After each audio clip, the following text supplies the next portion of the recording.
Hey there, welcome to this latest weekly tasting. We've got a vertical of Pinot Noirs from the Sonoma Coast. Let's get started. This is the 2014 Femme Fatale Pinot Noir from Cloud's Rest Vineyard. Ooh, wow. So this one is savory, and it's got like these nutty balsamic notes on it. It usually comes from exposure to oxygen over time. Well, this one is really intense with brown sugar, baking spice, and it's followed up by this really spicy kind of like cinnamon burn. The fruit flavors here are more dried, and the finish is nice and long with this woody spice. So the 2014 Femme Fatale has turned the corner towards maturity.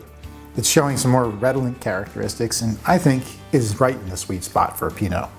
Thanks for joining me for this latest weekly tasting, and I'll see you for the next one. Cheers.